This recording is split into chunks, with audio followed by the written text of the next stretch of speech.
Kathy, can you hear me? Yes. Yep. All right. So to get started, Kathy, can you hear me? Oh, sorry. Yes, we can. That's hear me. you, Susan. Thank you. So to get started, we're going to first introduce Susan Hedges, who's the Director of Program Quality Research at the National Association for the Education of Young Children. She's going to just give us a brief overview of how NACE is supporting efforts towards better improved environmental health within child care facilities. And then I will take on the bulk of the webinar to talk more about choosing safe places and safe siting within child care facilities. Thank you. Good day, everybody. I'm Susan Hedges, Director of Program Quality Research at NACE Accreditation of Early Learning Programs. Welcome to this webinar, which we're very happy to co-sponsor to bring you some very important information about environmental health and safety. At NACE, we do consider environmental health and safety foundational to excellence in child care, and we've put a lot of thought and effort into bringing best practices in this area to our accredited programs and to our members in general. Next slide, please. So where does environmental health fit into NACE's best practices? Well, as you may know, NACE's best practices for child care programs are very comprehensive. I think people think of them more often in terms of classroom practices, excellence in teaching, in curriculum. They also cover everything, all aspects of the program functioning, from the physical environment to the relationships that are formed, to the diversity that's embraced in program practices. We really take a holistic approach to how children thrive and learn. So there's recognition of primary relationships, practices, competence, and there's also the foundation of health and safety that's really important for children to be able to develop, and so learning can happen.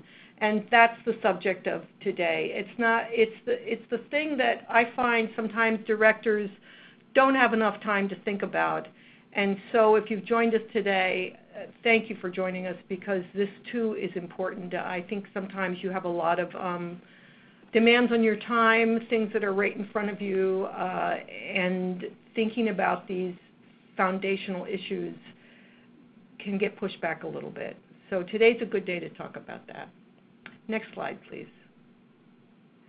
In 2015 and 2016, NACE collaborated with the Children's Environmental Health Network to update and expand our best practices for child care programs related to environmental health. So we developed new evidence-based practice statements such as safe water practices, that is, making sure that you don't have contaminants in your water, flushing your water, or using not running hot tap water when you're mixing baby formula, things like that. Practices related to non-toxic art supplies and other kinds of equipment. More and more, it's very important to make sure you know where all materials are sourced, especially anything that can go into the mouths of children. We have a best practice recommending against wall-to-wall carpeting, which is an example of a building material, and there are others where the materials that they're made of may be releasing volatile chemicals into the air, and that's, again, a thing that is really not good to have in children's environments. We ask programs to be involved in promoting environmental education with their families. A growing area that we've developed best practices on with the help of the Children's Environmental Health Network is plastics knowledge, and very practical things like having walk-off mats at your building entrances so you are not tracking in lead or other mercury or other kinds of heavy metals and contaminants from the program environment. So these are all things that we recommend that programs, accredited programs, do in their everyday practices to promote a safe and healthy environment for the children and the staff. Next slide.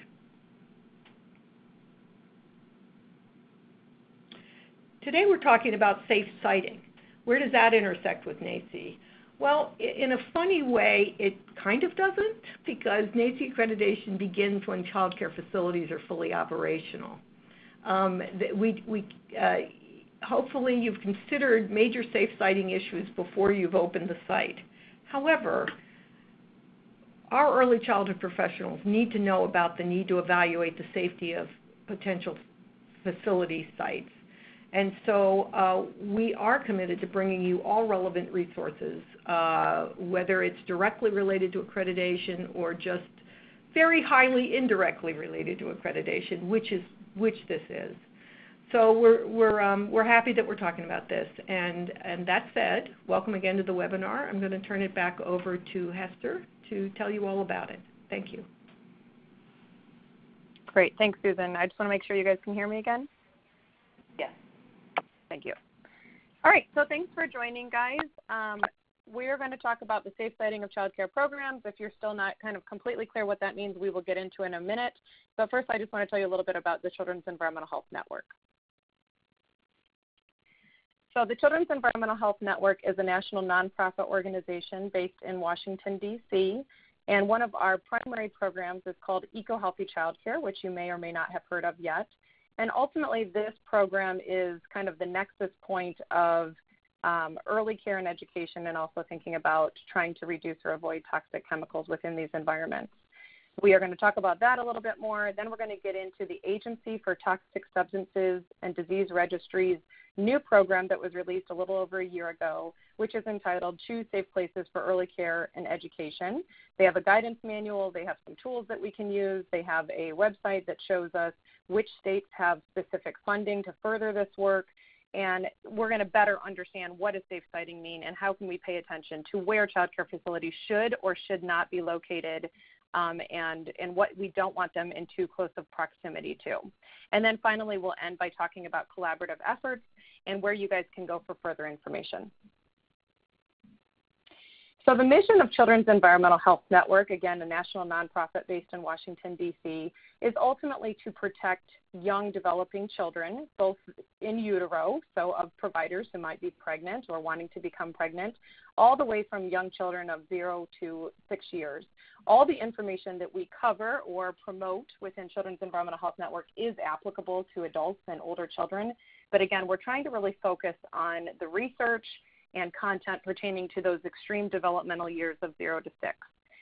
So our work is comprehensive. We work on promoting preventative research. So we're working daily with researchers and toxicologists, pediatricians, public health leaders to try to follow the research, assess it, distill it down, and turn it over to you guys so that it's in a very easy to understand format so you guys can get the information and keep on moving. It is a big job. We don't expect you guys to be able to follow all the research and put it into layman's terms so that you can understand it and also promote it to parents. So we find that that's what we are responsible for. We also want to promote sound policies so that children are at the center of policies, so that we think of how does this policy or this best practice actually promote or protect young children and not just think about adults. This organization is 28 years old, and again, one of our main roles, especially through the EcoHealthy Childcare program, is to educate and support child care professionals so that you guys have the resources and the support that you need to really protect the environmental health and well-being of young children. So let's make sure we're on the same page. Children's environmental health as a concept really means anything external to a human or to a child that might impact positively or negatively the health and well-being of that human. So everything outside of you. If we talk about the health of an environment, then we're talking about what are we doing to the environment. Are we letting off smog? Are we idling our cars too much? Are we polluting when we throw something away and leave it on the ground? So we're not talking about the health of the environment. We're talking about environmental health. So it's an interplay or an exchange of those words. So again, how do everything outside of you or outside of a child impact the health and well-being of a child? So we can think about what's the air that they're breathing, whether it be inside air or outside air. What's the water that they're consuming? Has it been tested for lead before? Is the food that they're consuming something that's healthy, or is it something that maybe isn't healthy and we should look for organic options? So we really want to think about, for this program of EcoHealthy Childcare, how do we protect children where they spend the greatest amount of time? And we know that besides their home environments, they are spending a lot of time within early learning and care facilities or child care facilities. So we want to educate and support child care providers so you guys can have the more resources and knowledge to protect the health and well-being of young children. So EcoHealthy Childcare, again, is very much at the nexus of that point. So we're trying to collate all of the research, distill it down, and provide you with realistic, cost-effective, either free or very low-cost best practices that you can impart right away. And Susan talked a little bit about how NACI has gone forward and embedded some of these best practice points, many of them actually, into accreditation. But a couple kind of quick examples would be just using cold water every time you're making baby formula or serving water for consumption in a child care facility. That alone is going to reduce the amount of potential lead exposure that lead could be kind of leaching from the pipes into water. So we want to use cold water. That's a free thing we could be doing. By putting a walk-off mat at the entrance of a child care facility, again, you are cleaning off your shoes a little bit and right there reducing the amount of lead, potentially contaminated soil from entering the child care facility or any other contaminants that could be coming in. So we focus on only science-based research. So it has to be empirically derived. And again, we want to provide you with the information that you need in a variety of ways because we know that everyone learns differently. So we have free resources on our website. We have about 16 or maybe 20 fact sheets. Those are printable. They're in PDF. We welcome you to distribute them to parents or to your colleagues. You're welcome to take them and put them directly into a newsletter. You can focus on mercury one month and furniture and carpets the next month. We also have frequently asked questions. Those, again, are very attractive with photos, PDF documents that you can distribute. We have a self-audit checklist that you can go through and see how you're doing. If you comply with 24 of 30 best practice points, then we as an organization acknowledge that and endorse you for 2 years as going above and beyond what's required by child care licensing regulations. We offer you technical assistance. We have training that we offer, and we also offer an e-learning course that's been approved for adult learning clock hours in 48 states. So there's kind of a variety of things that we do to support you with wherever you're at in the process. So again, let's look a little bit more specifically at children. So we know that they're not just little adults. They're actually, in fact, very different. We know that they are different in their behavior. So let's start there.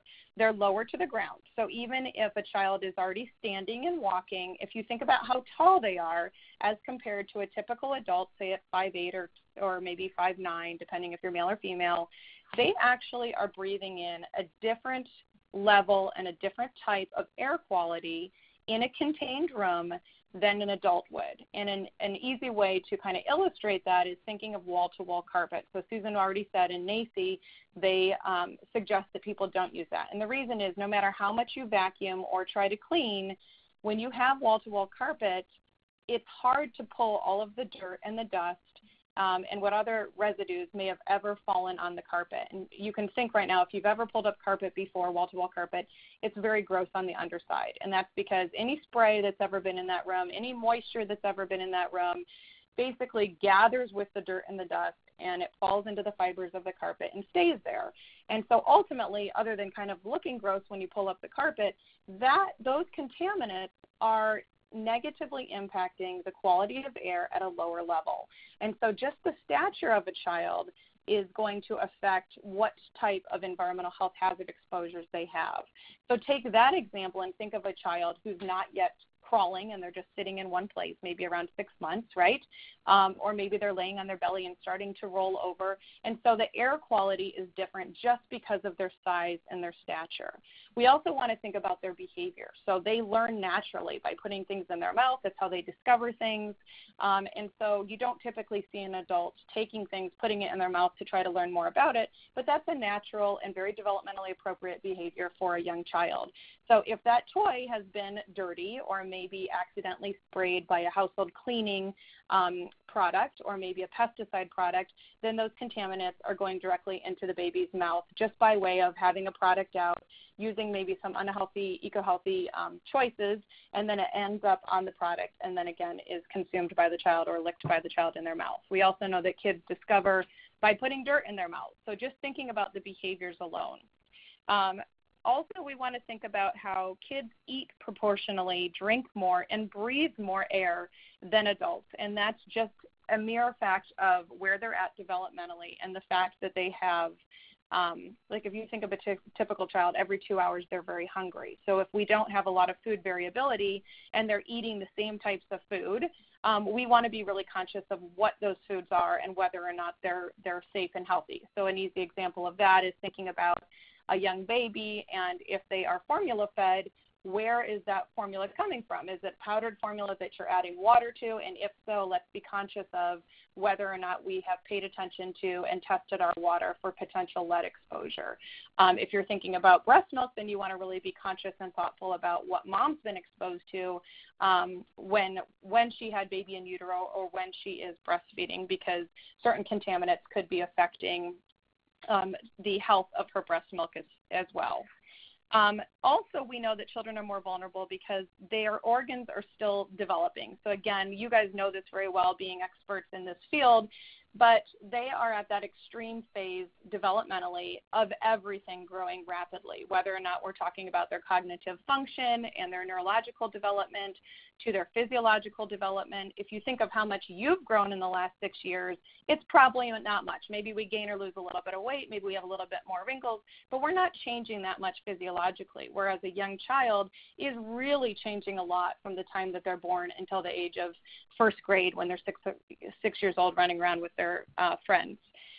Also, we want to think about the fact that early chronic exposures pose a later greater risk. And so what that means ultimately is if they're exposed to a high amount of toxic chemicals or just toxic chemicals at an extreme vulnerable point in their development, they have many years of which they could become sick. So ultimately, we want to be thoughtful about what are the early exposures for a child and how that might later be relational to developmental disability or illness that occurs later from the early exposures.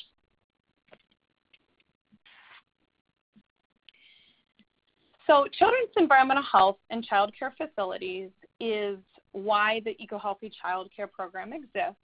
And what we're seeing is over the most recent, say, 10 years, is that more and more entities, whether they be federally funded or nonprofit or other standalone state programs, local programs, are all starting to pay more attention to child care environments. So you can probably think of how many schools have programs or initiatives that focus on environmental health, and that's wonderful, it's important. But what we know from the research is that children are more vulnerable when they're younger, and so we need to be spending more time thinking about these early childhood exposures within early care and learning or child care. So we know that research shows that child care environments do contain contaminants that are linked to adverse or problematic health effects. And we've gone over some of those before, but we could also be talking about what are the type of plastics that are being used in eating and drinking or baby bottles, or what is the type of furniture that's being used, and is it made of pressed wood furniture that perhaps has formaldehyde in it? We know that formaldehyde is related to the potential development of cancer later in life. So we are thinking of everything, what's happening in the play yard. What is the structure made out of? What's happening at pickup and drop off? Are people turning off their engines so you don't have idling and car exhaust? So we want to think about all of these exposures that could be happening at child care facilities and then try to figure out what we could be doing differently that's either free or low cost.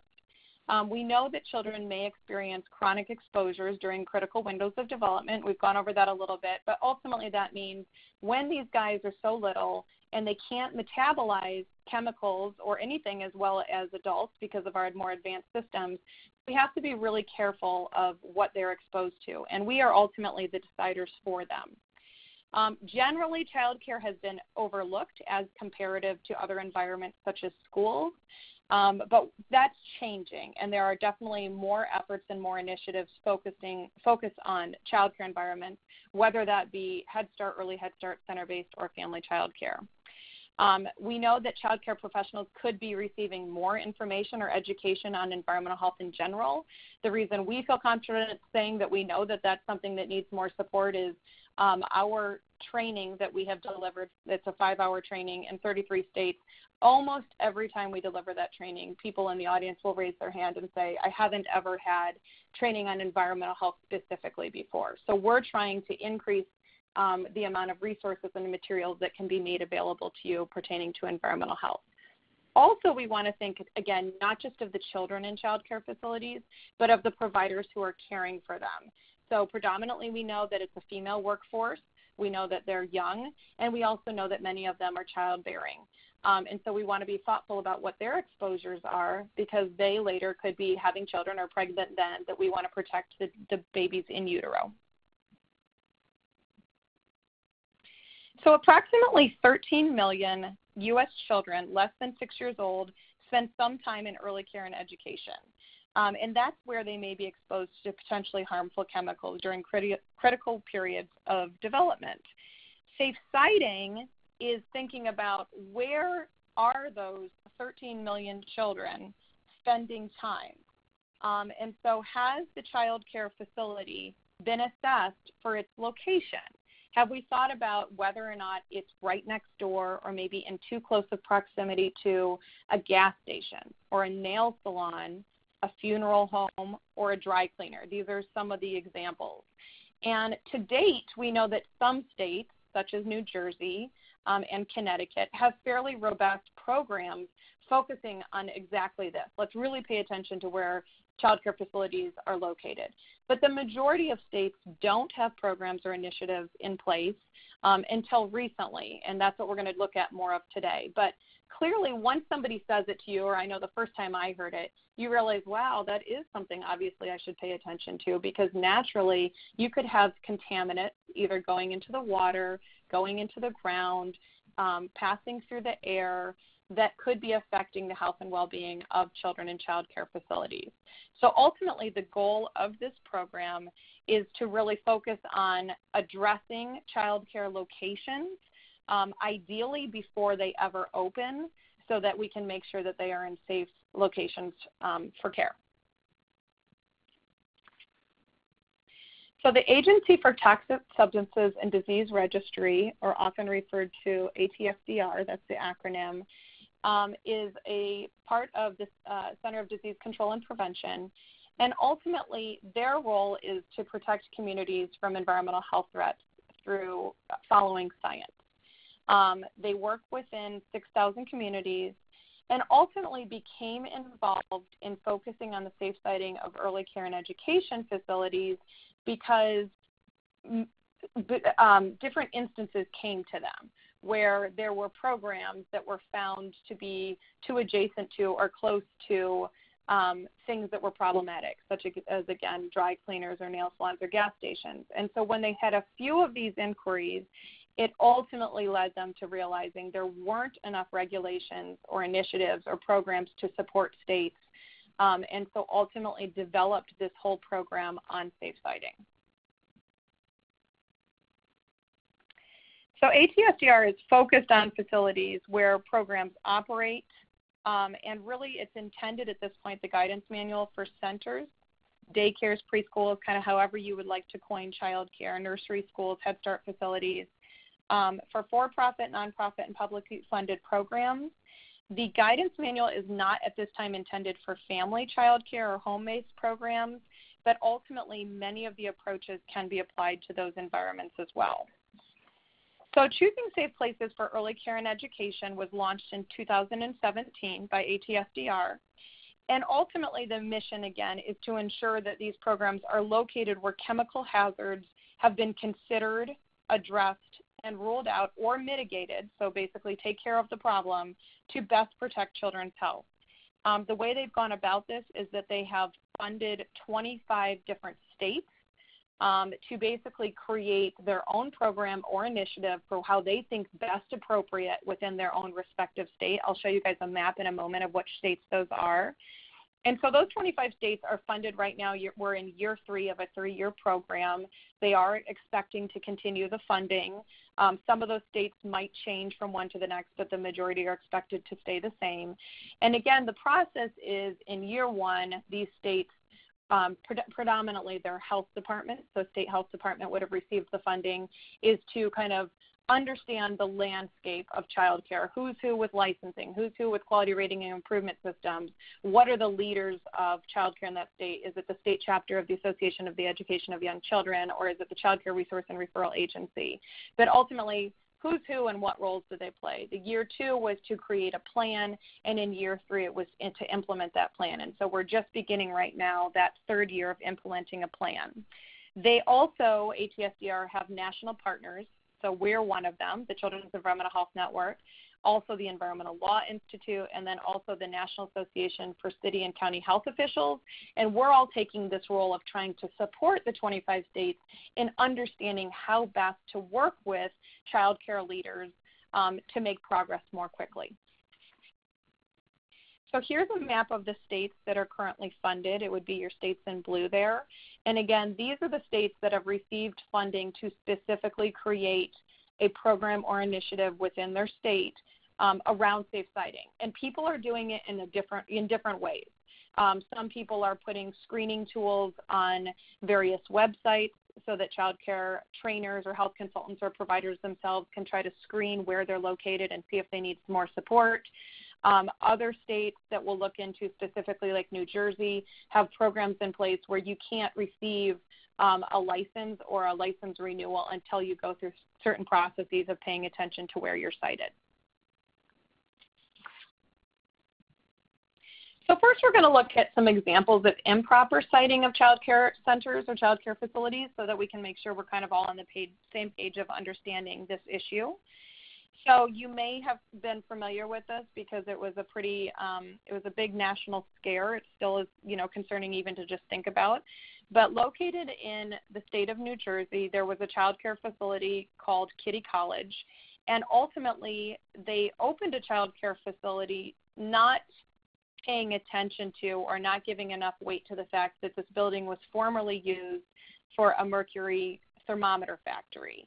And so if you think about that, obviously, if a building was used as a former mercury thermometer factory, there would be residual mercury, presumably, within the building that wouldn't just dissipate immediately, right?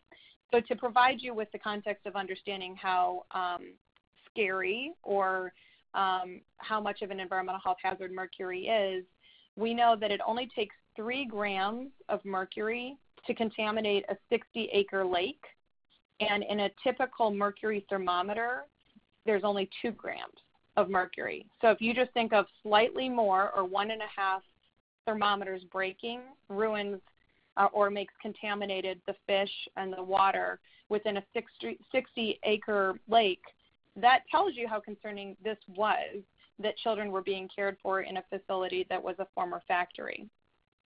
So what positively came from this story is that New Jersey became very proactive and created their own program.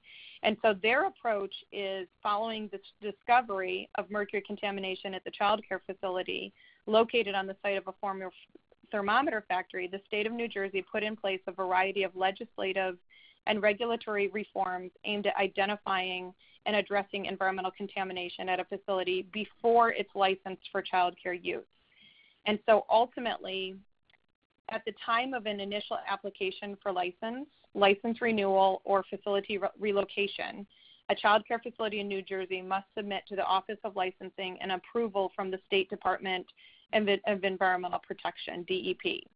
And that has to indicate that no further environmental remediation is needed for the site on which the center is located.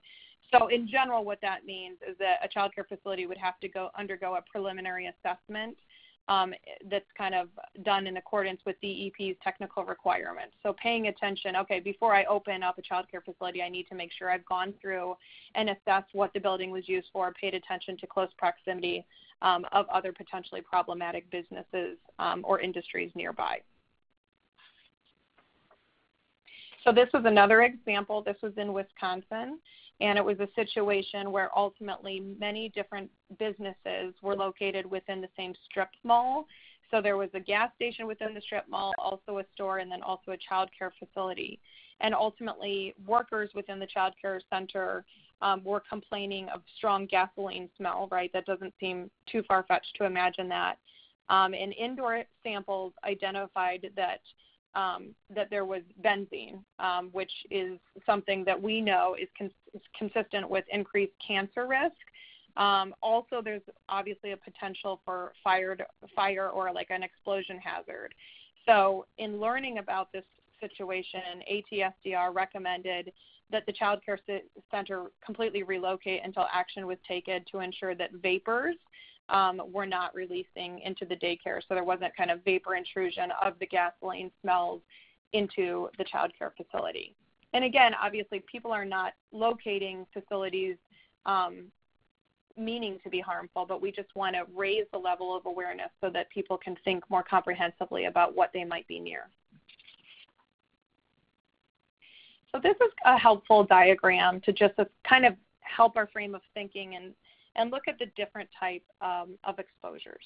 So looking on the left-hand side of your screen, you see that the exposure point is there are kids playing outside, right, in the play yard or in the backyard around playground equipment. And so what we want to think about here is what could they be exposed to while playing outside? They could be exposed to contaminants that are traveling through the air. They could be exposed to contaminants that are in the dirt. So that could be ingestion if you're a young child and you're playing and put dirt in your mouth, or dermal contact. So if they have different contaminants from the dirt on their skin, there could be an absorption into their bodies just through dermal contact. If you look at the center of the screen, which is maybe where I should have started, you'll see that that's kind of the release mechanism. So in this illustration, it's a spill that's happening, but it also could be something like a dry cleaner, right, or a funeral home or nail salon. And this is how the chemicals could be released to neighboring environments. So if we look kind of at the center bottom part of your screen, we see that the release mechanism could be that you just have some infiltration of the chemicals down through the soil, and the release mechanism could ultimately eventually reach what is your water source.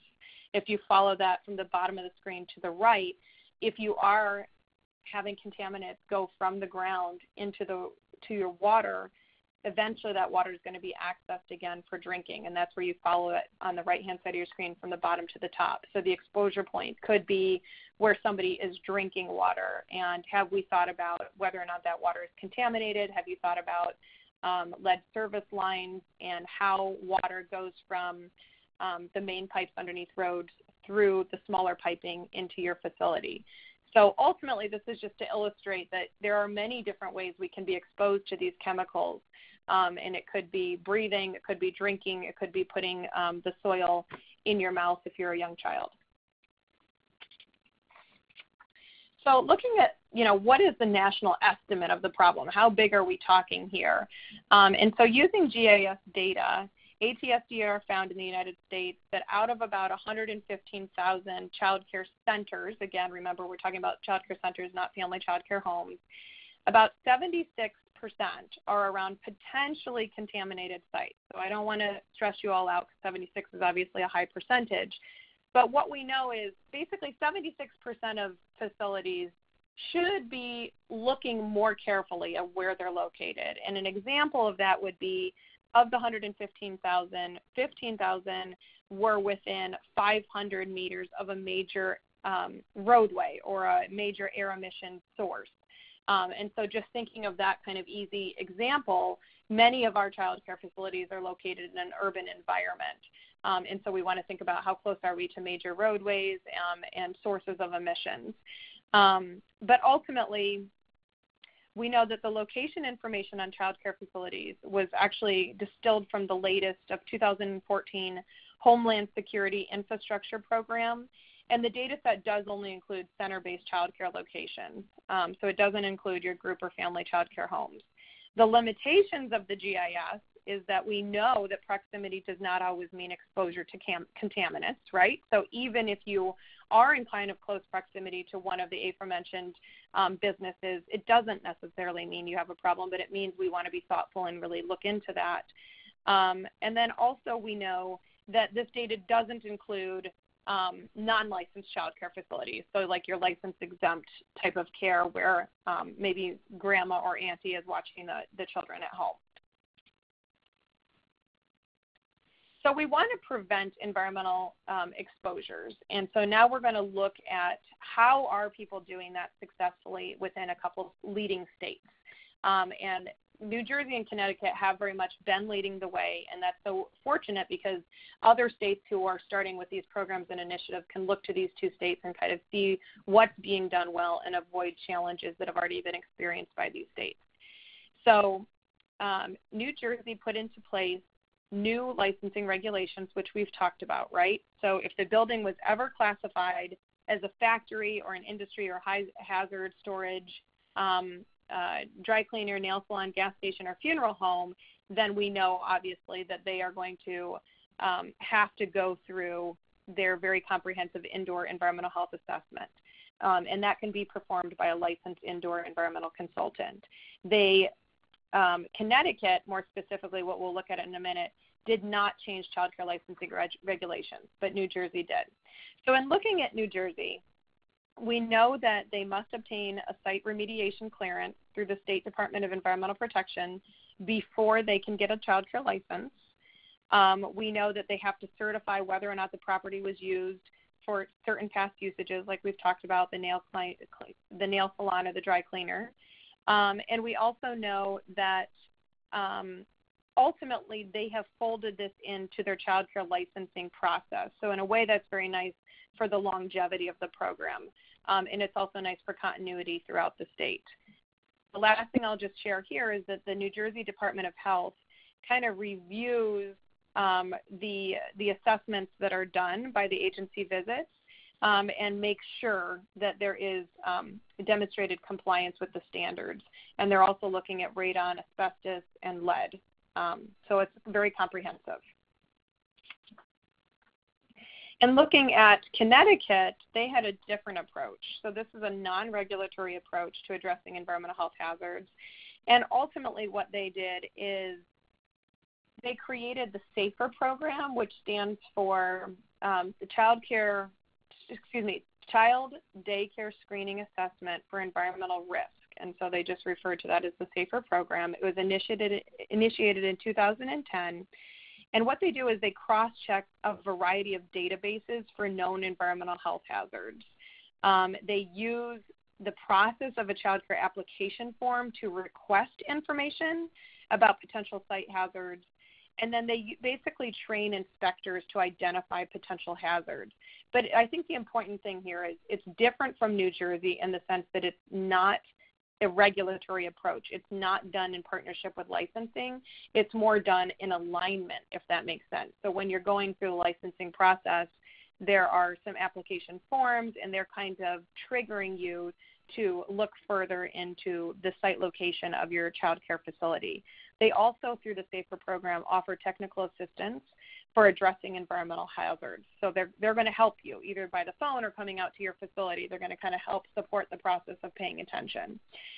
So Connecticut so far has been the earliest and leading model for non-regulatory approach to addressing environmental site hazards, but we have seen in other states such as Pennsylvania that they're also developing kind of voluntary initiatives. And believe it or not, they're very successful, and it's kind of nice to see that it doesn't have to be mandated, but the program is very successful just being voluntary. So looking a little bit further at what we're trying to do now with the future of this program. So very much just as a reminder, New Jersey and Connecticut were already doing this work, and so they're helping to bolster the energy and the excitement around what's happening now through ATSDR. But now we have these additional 23 states, right, that are trying to move forward and create programs. So the first thing ATSDR did was create a guidance manual for really giving people the nuts and bolts of what to do, what to look for, and how to approach different problems. And we're going to provide you the link in a minute here at the end of this presentation. They developed materials for how to build a program for safe siting. So maybe that's not a great choice of words, but the program means at the state level. How do you create an initiative so that people are paying attention to safe siting at the state level, so not that all the onus is on the individual child care facility or owner? How do you include safe siting considerations in the licensing at the state level, which we feel is obviously a good approach because then you have longevity and continuity from one program to the next and kind of just a system that's in place and it's not going to go anywhere. The long-term goals are to include the safe siting considerations from the guidance manual into federally supported early care and education programs, thinking of that as maybe an example like Head Start, and then also to implement safe siting considerations by accrediting organizations. So how do you support different national accreditation programs in better acknowledging and working towards the future of safe siting so that all child care facilities pay attention to this just as they would maybe the inclusion of children with special needs or disaster preparedness. It would just become another facet of high-quality child care. So the guidance manual explains the problem. So you guys are kind of getting a truncated version in this webinar, but it more comprehensively looks at what is the problem and how do you have exposure of chemicals from nearby or in close proximity sites. It defines what safe siting includes, and what that means in the guidance manual is that there are kind of 4 key safe siting elements. The first one is what is the former use of a site that might have left residual harmful substances, and we can think back to the example of the mercury thermometer factory. The second thing would be what is mitigation of harmful substances onto the site from other sites or nearby infrastructure, so thinking about it in close proximity to other problematic industries. The third thing is there a presence of a naturally occurring harmful substance? So we'll look in a minute at a map of kind of nitrate in underground, kind of shallow underground water. And then the fourth thing is access to safe drinking water. So those are kind of the 4 tenets of the whole manual. Some issues that go outside the scope of the manual might include like odor or noise, and that's not going to be covered in this manual. So here's a couple more examples of a past use of a site. These are just kind of helpful, I think, to see real photographs. So on the left-hand side, you're looking at a brownfield site in Massachusetts where ultimately the soil and the groundwater had contaminants that were a problem. But I think what's interesting is that we're looking at it. You wouldn't necessarily know by looking at it, right? It kind of just looks like maybe a suburban development or something like that. But ultimately they found that this is a problematic area because of what's actually in the soil and the groundwater. And these kind of examples are provided within the manual so that people can better understand what is a past use of a site that might be problematic for a future building of a child care facility.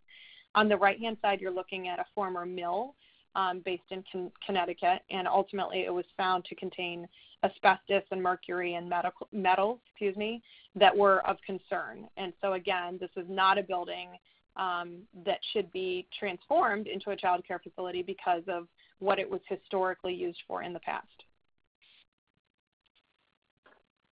Here's some example of nearby sites. So on the left-hand side of your screen, we're looking at pesticides being sprayed. And what I normally give as an example is just thinking about kind of Central California where we have a big agricultural area. If you have a child care facility there and you're in very close proximity to agriculture that's using a lot of pesticides, that's obviously concerning, and you want to be thinking about, at the very least, when are you opening and closing your windows, and time that relational to when things are being sprayed or maybe when pesticides are being sprayed from different crop planes, kind of as an example. On the right-hand side, we're looking at the inside of a dry cleaning business. So obviously, again, if you're too close in proximity to that or a funeral home or a nail salon, you could have vapor intrusion, or you could, again, have just the effects of the contaminants coming from the nail salon or the dry cleaning place impacting negatively the quality of the air and the soil and the water around your facility. So this is an example of naturally occurring contamination I just spoke about. So looking at this map, we're looking at the areas that are at risk of nitrate contamination to kind of the shallow groundwater. So this is something it's just occurring, right? It's not something that we can necessarily control, but we want to be thoughtful about it. The areas in the red in kind of the central part of the United States have the highest risk. And in the areas of the green, you have the lowest amount of risk. So again, just being really thoughtful. This reminds me of thinking about radon and the fact that we have radon problems throughout the United States, and it might be one problem for one neighbor and not for the next. So it's very much just about paying attention to and doing assessment of what's around you and what do you have exposure to. So access to safe drinking water, in the manual they're talking about what are the different types of drinking water systems. Again, thinking of the example of lead service lines, and do those lines need to be replaced? Do we need to put a filter on our different faucets? Obviously, a very immediate thing that we can do for trying to reduce the amount of lead in water is just by using cold water. But if there are finances to support further remediation, then you want to go further in making sure you're testing your water and trying to reduce any and all lead exposure. We know that lead is related to basically cognitive impairment or a neurological illness or reduced functioning. So we really have to be careful of that. And I'm sure being in the United States, you guys know that we are realizing very quickly that there are very much lead in water exposure problems throughout our schools. I am located in Portland, Oregon, and it's a problem just with our elementary school right across the street. So how do you build a safe siting program? And again, the onus is not on you guys, but it's on the state health departments in partnership with us and some other national entities. But ultimately, we know that we need to build partnerships, because we don't want these silos of the early care and learning professionals and then the health departments and then the accreditation folks. We kind of all have to come together to figure out not just how to protect the little babies of our country, but how to do that in a realistic way. We know there's not a lot of extra money within child care facilities, and so how do we kind of use our partnerships and come together to figure out low cost and realistic options for protecting the environmental health of our young children. So we want to build partnerships. We want to identify what are the problematic sites and then do more assessment to find out if they are in fact a site that really needs to have mitigation or needs to close down for a little bit to improve the health and well-being of the facility. That percentage is very low, by the way. We've asked all those questions, and a very small percentage would be in a situation where they would have to move the child care facility. A lot of it can be handled by just doing different mediation tactics. And then finally, how can we provide education and outreach and awareness so that this is something that's commonly thought of as overall health and well-being of children? It's not just paying attention to environmental health, but also thinking about the siting and location of a facility. So this graph right here helps us think about, I'm sure you guys have thought about maybe before without using this type of graph, but what are all the partners and who are all the players in coming together to make a change? And so we know that there are many influences, meaning support systems, hopefully for early care and education programs. But ultimately, you know, you have the child care facility in the very center there in kind of the tannish color. And so you have child care resource and referral. You have health departments, local health departments, state health departments. We have licensing. So how do all of these players come together and play a role in identifying and then also mitigating any problems that are found pertaining to safe siting or otherwise?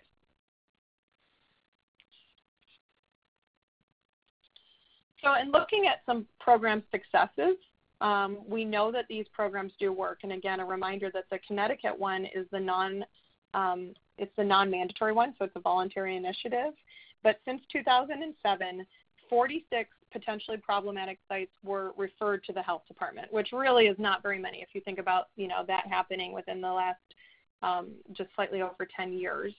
10 sites were actually required additional data, so they needed to look into it a little bit further and do further screening or assessment. And then only 5 of those sites had contamination that did require further action to protect children. So that's just a nice illustration, I think, of realizing at that beginning slide of 76% are around potentially, you know, problematic areas. That's because we want to cast a wide net to make sure that we are protecting all children and then distill it down and find the very few that really do have a problem that would require some serious mitigation. So here's a kind of a success story for Connecticut. A business and a child care center were next to each other, and they were both on former kind of agricultural land, and the business property was part of a state-regulated cleanup program, but the next door or adjacent childcare property was not. And so that's when the Connecticut Safer program kind of stepped in, realized that if this is truly a problem for the business property, it's clearly also going to be a problem for the childcare facility. And testing found that there was arsenic that was present in the soil on the childcare property, and it was above standards set in the state of Connecticut. And so the contaminated soil was actually just removed and replaced with clean soil. And again, this is an example of something that truly makes a difference for the environmental health of that facility and for the children's future health. But that's not such a huge task of just replacing the soil, especially when you have specific state programs that are coming in and offering technical assistance to make those changes. So this is year 2 because we're just finishing up year 2. We should change it to year 3 because we've just started year 3. But ultimately, what are we doing? And we being Children's Environmental Health Network, the Environmental Law Institute, and the National Association for City and County Health Officials, we're providing partner support. So again, trying to help these health departments understand who's who and what roles do all the different child care programs and initiatives and accreditation, child care resource and referral, quality rating improvement systems, how do they all play a role? It's a nebulous world, as you guys all know. We are working to incorporate, we have already done standard 5115 within the National Resource Center for Health and Safety in Early Education and Child Care. I might have said that name slightly different because it's such a long name, but within the NRC, we have already updated the standard pertaining to environmental audits in Choose Safe Places. And now we'll also be looking at standards 5112 and 5116. And so that's obviously important because as accreditation and licensing and other entities look to improve their standards pertaining to safe siting, we've already updated and made the standard more comprehensive and reflective of the best practice guidance manual that's been created by ATSDR. EcoHealthy Childcare has created a safe siting frequently asked question. We just finished it. That will be shared soon, and you guys can download it for free on our website. It's actually already available. We're also going to be creating a fact sheet. So we have fact sheet and frequently asked question. We are conducting training. So as part of our 5-hour Train the Trainer curriculum that's been delivered across the state, we're now doing that in partnership with health departments so that they can weave in safe siting and better inform child care professionals. Again, we have an e-learning course. It's available through Pro Solutions, and it's been identified for adult learning clock hours in 48 states. So if you guys want to have a better understanding of just children's environmental health in general, that's a resource for you. And then also what we're doing is co-presenting at upcoming conferences. So we have not yet heard if we've been accepted at the American Public Health Association conference, but we have been accepted at the National Environmental Health Association conference and the National Association for Regulatory Administration. So here are some websites for you where you can access not just the guidance manual, but also specific fact sheets that could be printed out, a web-based tool if you're interested, and also videos to learn more. If I were you, I would just go through, see what seems helpful, share it with your colleagues, and link in. If you're in one of the states that is funded to have a program, I would highly encourage you to link in with them and just figure out what they're doing, and if you're interested, how you might be able to support the process. They are very eager to be partnering with child care leaders just to better understand what will work in their state. So I would encourage you to do so. This is a planning tool that they have available on their website. I think we shared the link in the last slide. But again, it's very kind of user-friendly. It's like a worksheet. So, and here you can see kind of 1, 2, 3, 4, the 4 elements of safe siting that we recovered in the earlier part of this webinar. This is contact information for ATSDR if you're interested in contacting them directly to learn more, to access further resources. Otherwise, EcoHealthy Childcare can be a resource for you guys as well. And this is my contact information, my email address, and then we also provide you with our Facebook and then also just our website. I'm going to stop there and hand it over to Kathy. We have 5 minutes for questions. Thank you. So just a reminder, if folks do have questions, they could submit them via the chat box on the ReadyTalk webinar platform. Hester, there was one question related to water contamination, and someone wanted to know if nitrates might also be a problem. I know you covered it briefly with the map of the slide, but I didn't know if you wanted to just talk a little bit more about nitrates, because they had a question about whether or not that could be an issue. So that could be an issue, and that's something where it's always kind of hard to answer these questions, right, because you guys are located all over the United States. But I would say that if you have specific questions about what could be in your water, you can look and see what the records are for your water utility, but then you also can do some testing, and you can connect with either your regional Environmental Protection Agency kind of regional office. They have children's environmental health coordinators. So there are 8 different ones around the United States. I think there's 8 and not 9. But those are kind of points of contact that are easy for you. Those are folks within EPA that are really much focused on schools and child care facilities. So that would be one point of contact. Another one might just be connecting with your local health department or your state health department to find out more about how do you do that testing to find out whether or not you have an issue either with lead or nitrate or otherwise. Great. And then there was also a question related to, so if a provider is thinking about, possibly opening up a facility and there might have some concerns related to where it's located, like how would they initially kind of go about, getting more information, or who might they contact in their state or city? So I would say that if you're in a state that is currently funded by ATSDR, so you could go back and look at the map on this slide deck, and we'll share that with you guys, by the way. Then I would say to contact your state health department and just say, can you please put me in contact with the entity that's working on safe siting?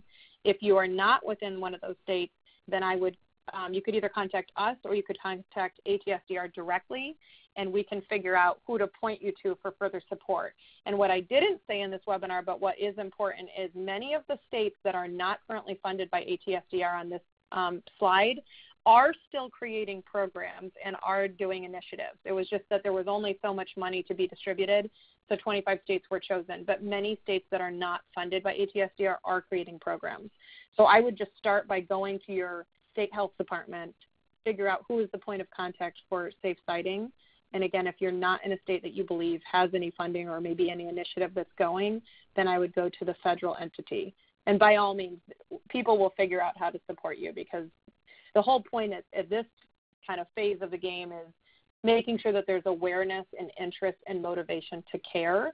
We already know that we have all the tools that we need. It's just a matter of setting it up so that providers feel supported in making the change or doing the assessment or the screening or just thinking about it. Great. Those are all the questions that we had. All right. Well, thank you very much for joining, and thanks to Susan Hedges for co-hosting with us with the National Association for Education of Young Children. Kathy will be sending around a link to the recording, right, Kathy, or I'll let you take it from there. Yes. After today's webinar, we'll have a link to the slides and also the recording as well. All right. Thank you very much, you guys. We appreciate your attendance.